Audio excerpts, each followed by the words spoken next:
Komisi Pemberantasan Korupsi menanggapi pendapat Wamenkumham terkait pidana mati bagi dua Menteri Presiden Jokowi yang tersandung kasus korupsi di tengah masa pandemi.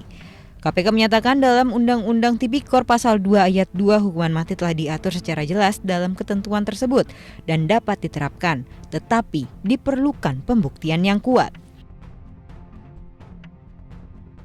Di dalam proses pembuktian tidak serta-merta hanya dibuktikan unsur tersebut, tetapi di undang-undang sudah sangat jelas bahwa pasal 2 ayat 1 tentu harus juga dibuktikan secara keseluruhan, ya, unsur melawan hukumnya, kemudian potensi kerugian negaranya, ya, itu harus juga ada pembuktian ketika kemudian hasil akhirnya adalah tuntutan pidana mati. Terkait penanganan dua perkara saat ini, yaitu Kementerian Sosial dan di Kementerian Kelautan dan Perikanan, saat ini pasal yang diterapkan oleh KPK adalah pasal dugaan suap, ya, jadi pemberian dan penerimaan suap yang di dalam undang-undang ancaman hukuman maksimalnya adalah seumur hidup.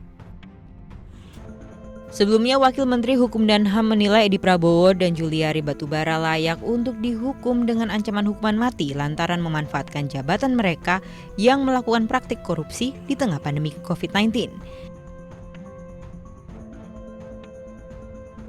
Sejauh ini proses hukum kedua menteri yang tersandung kasus korupsi di masa pandemi masih terus berjalan.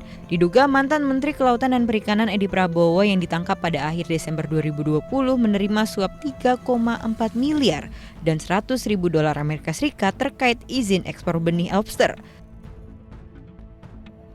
Sementara, mantan Menteri Sosial Juliari Batubara yang ditangkap pada awal 2021 diduga menerima fee 17 miliar rupiah dari proyek bansos COVID-19 paket sembako 300 ribu yang bernilai 5,9 triliun rupiah.